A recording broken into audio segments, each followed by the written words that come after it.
Okay, I'm here at Luna Park with Warwick Doughty. He's one of the directors here, and he's been responsible for upgrading the technology in the park. There was recently the V-Forum event a couple of weeks ago, and the park had to be upgraded with very fast broadband, 100 megabits of broadband, 200 megabit redundancy, and the park didn't have that much before. So rather than me continuing to talk, I'll get Warwick to tell us a little bit about the park, and then tell us about the upgrade that you had to do for V-Forum. Well, briefly, Alex, the park is now I should tell you, the park is now into its 80th year. 80? That's what that whacking noise you can hear, the flags up there. And we've just started the 80th year celebrations. There they are, there's flags, yeah. They're the 80th year flags. And so you can imagine 80 years ago there wasn't too much of IT here. No. And we've taken might have been a bit of high tea, but not IT. And we've taken a long time to do a few upgrades, but we've been in charge of the park now for about, pardon me, 10, 11 years. Mm-hmm. And in the last 12 to 18 months, we've been upgrading the infrastructure, the backbone. All the buildings and all the venues now are connected by fibre optics. There are gigabit switches all through the park now.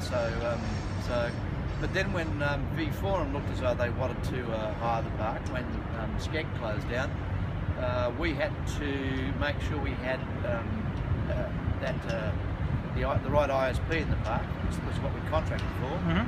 So they wanted a 100 megabit dedicated link, and as another happy customer bumping out over there. Yeah. And we'll see them in a moment driving through the truck. Drive through. Yeah. And the client wanted a 100 megabit link, and they wanted a 200 megabit redundancy, which floored us. But anyway, we did. So we are a Big Air customer, and so we had Big Air upgrade their infrastructure to give us the 200 megabits, and we put a fibre optic cable in with the other 100 megabit. And it went extremely well. I wasn't here, but I heard no complaints at all.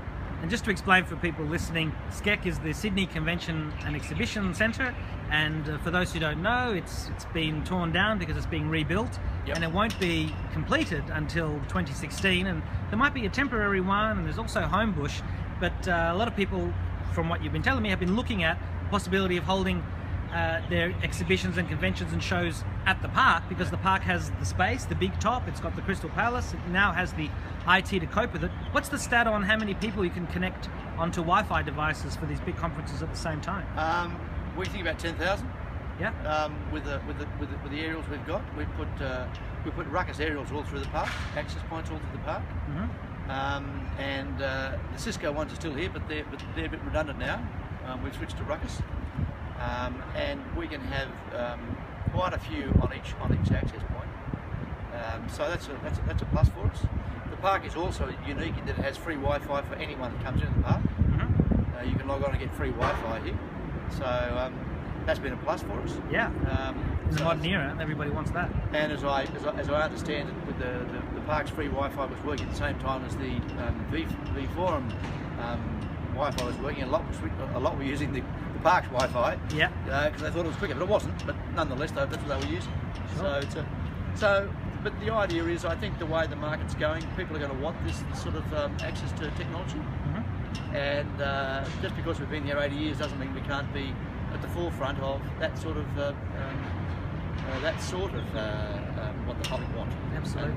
Particularly event organisers. And it's fair to say that most customers don't come to a park looking for the best Wi-Fi. No, they come here for the experience. They come here for the experience. They come here for the food that we provide, the venues. But if you haven't got the infrastructure to support it these days, then we may have 19 chefs. We may have the best venues, I think, in town, in Sydney, with the best views in town. But you won't, if you don't have the backup infrastructure, you won't get it. So no doubt, now that you've hosted the VMware event and it was a great success, you'll be promoting that to a lot of other technology companies to say, well, look, we upgraded it, we can do it, and we're open for business, whereas SCEC still isn't. That's exactly what we're going to do, Alex. That's the whole plan, to let people know that we can do what we do.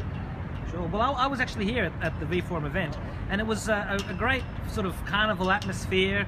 You know, normally conferences can be a bit boring and stuffy, so I mean, just from my own experience, it was fun. Yeah. it was just for fun. Yeah. Or as we say these days, experience the magic. Yeah. Yeah. But that's what we offer. You know, people think we're just a tired old, let's say, 80-year-old amusement park, but half the business is functions and conferences and events. Yeah. And it has been for a long time. Has been since we've taken it over. Mm-hmm. It's been that way. That was our business plan. Building the big top and turning the Crystal Palace behind us into a function venue. Yeah. Because 80 years ago it was a Dodgem car palace. Yeah. But now it's just it's a 3-room conference room. Yeah, well, I was there, and it was jam-packed full of exhibitors and people, and it was electric atmosphere. It was great, big screens up on the walls. Yep. Well, we can handle all that. Yeah. It's got the ability to do all that. Our next process is a bit more of the AV side of the park. We're now putting AV screens through the park, and 2 of our executives are over now at what they call IAPA in Florida, in Orlando, Florida. IAPA is the international meeting once a year of all the fun park operators around the world. Yep. And there's some neat technology over there in relation to AV gear and external digitalised. They're actually Sanyo screens, yep, which are waterproof. Wow. And they're not that much dearer than what you can buy for a Sanyo one here. They might be NTSC, not PAL, but that doesn't worry me. Yeah. Well, these days, the content can be made to whatever format you want. Yeah. Yeah. So how soon before we have holographic greeters or performers? Gee, that's it. Well, still a few years away. People ask me that, and I say Luna Park is not virtual reality. It is reality. It's reality. Yeah. It's why the Coney Island, they love sliding on the slippery dips and that sort of stuff. But in relation to access control, we are looking at some new technology, or we're calling it biometrics, which is what its official term is. Yeah. Your viewers would know it as fingerprint technology. And we're in the process now of upgrading all the turnstiles to handle different sort of barcode scanning. We're not going QR, we'll stick with the barcodes because the system handles that better, and we can do more with it. But also for our annual pass card holders and for a lot of our walk-up customers, we'll switch to biometrics.